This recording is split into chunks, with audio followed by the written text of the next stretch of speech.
there is pressure mounting on UEFA and FIFA to ban Israel from international football. And here is why.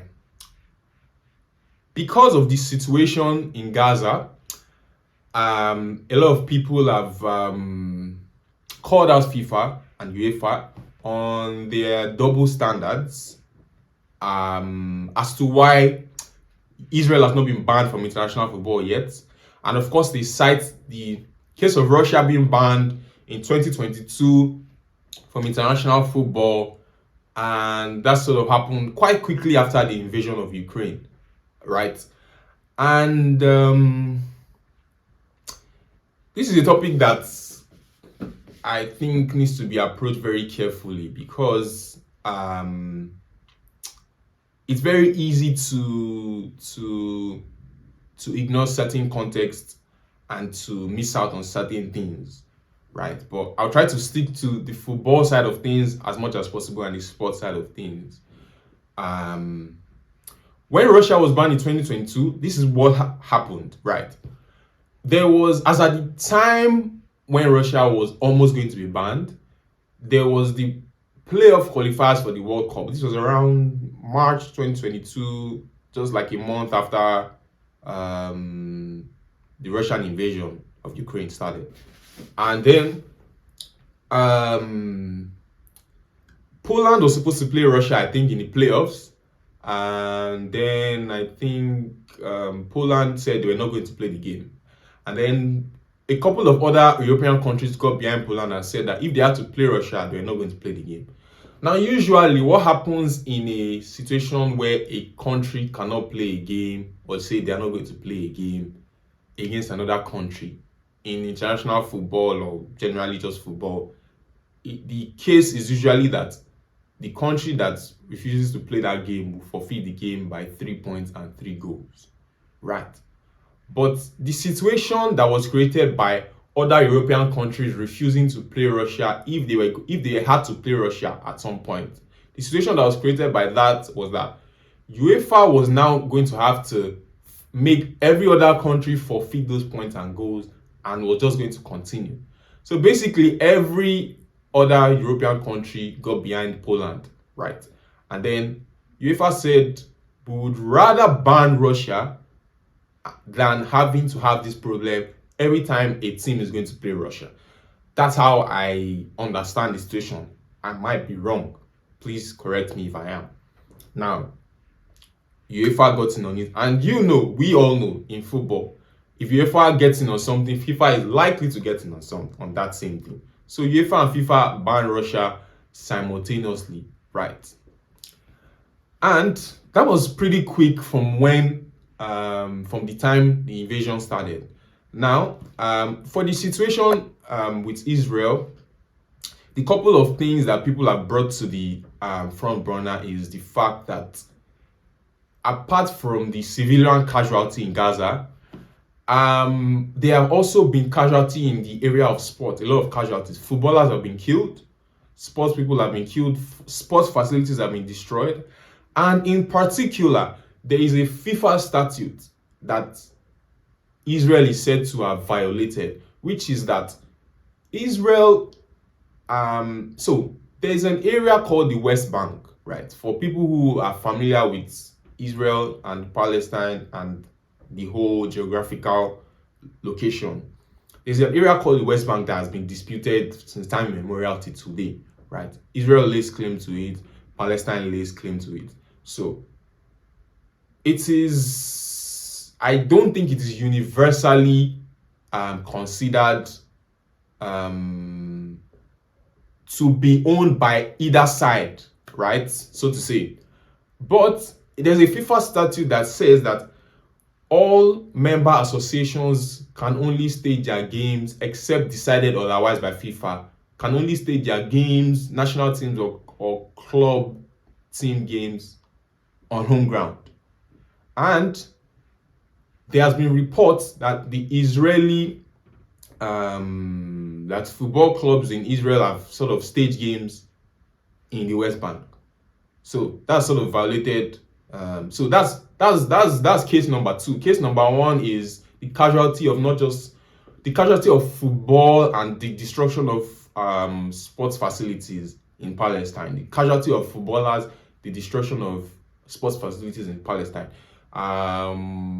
One very standout situation was, I think, the fact that they said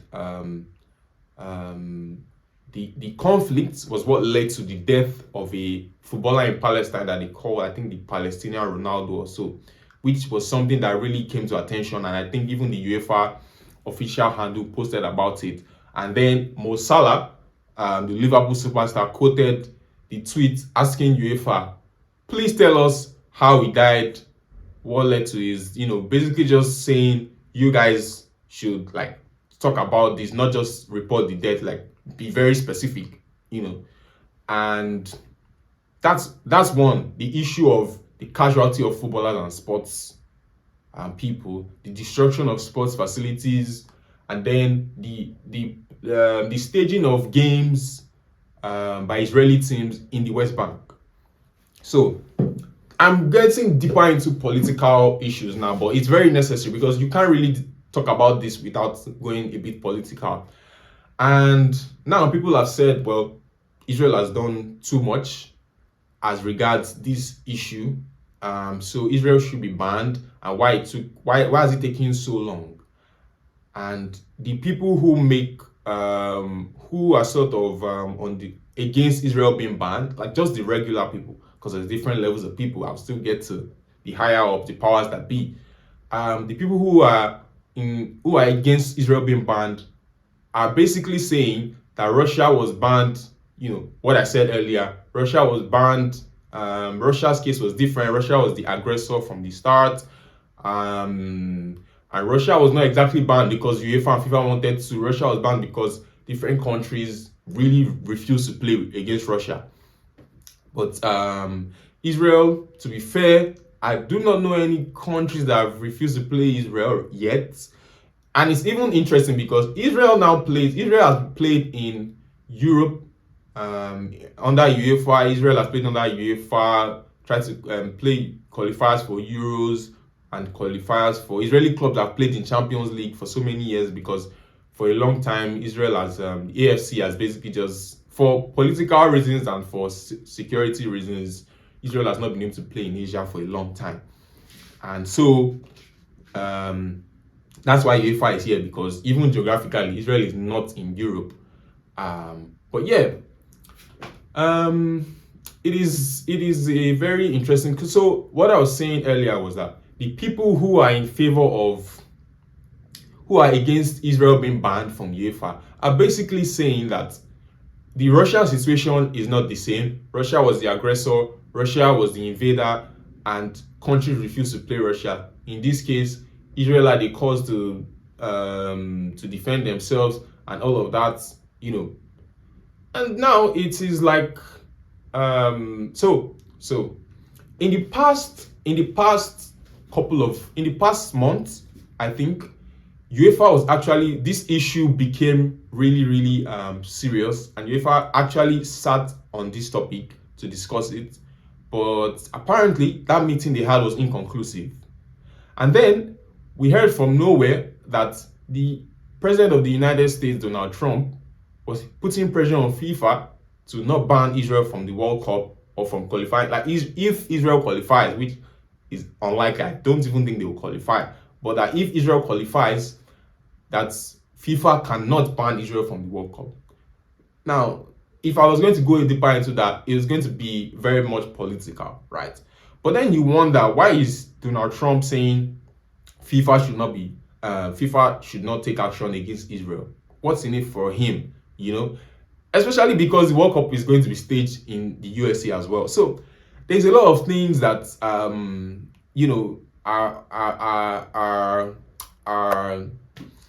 have been said, and they're still going to be said. I just find it sus that UEFA actually sat on this issue and did not come to a conclusion. Did not even come out with a statement and say, oh, this is why we have not banned Israel yet. It just seems funny to me. I personally, if you ask me, I think that there is a strong case for Israel to be banned. there is a really, really strong case. And especially because it's this is not even the part I probably should focus on the most, but it's interesting that Israel actually even plays under UEFA, right? So if Israel is going to be banned, it means that they're not going to be able to play because the AFC as well is not going to accept them. So Israel has UEFA has kind of been like a safe net for Israel for a while. They've never actually qualified for any UEFA Euro or World Cup since they've been playing under UEFA, I think. So it's a developing story. I don't know what's going to happen. I do believe that if this pressure continues, I think that it will get to a point where countries are going to refuse to play Israel. And I think that it's only when it gets to that point that UEFA would feel the need to take action, because it will now be similar to the case with Russia. Um, Honestly, I don't know what's going to happen, but I think that when it gets to that point is when we are most likely to see Israel being banned. And yeah, if Israel is banned from UEFA, I don't know what's going to happen with FIFA, because Infantino and Donald Trump, they seem to be best of friends now, and Trump has a lot of influence on whatever decision FIFA makes, I guess. But with UEFA, it means Israel will not be able to play qualifiers for Euros, and their clubs will not be able to participate in the Champions League or the qualifiers and all of that. So it will be a ripple effect. I honestly don't know if I've touched on everything I need to touch on concerning this particular topic. I left it for the last because I knew there will be a lot to talk about, but it's not left to me to decide at the end of the day. It's not left to me to decide. And in life, there's some things greater than football and sports. And when we close our eyes to certain things and we make it seem just about like we just leave it at conversational levels and we don't consider lives being lost, even on both sides, it's a disaster. Like we have allowed our world to just be, we've closed our eyes to certain things. And even when there's some things that even don't might not even involve bans, but like even just making strong statements go a long way. And nothing like that has been done. And especially when you, like UEFA, for example, when you give a statement on the death of a Palestinian footballer and you are just sort of walking around the sport and not actually hitting the sport as regards how the person died, that's some things that are questionable. So I don't know. I really don't know. I don't know everything. I don't know everything, but yeah, I hope I have at least addressed the issue to the satisfaction of my viewers to some extent. And yeah, I'm not as I'm not as knowledgeable on everything. So yeah,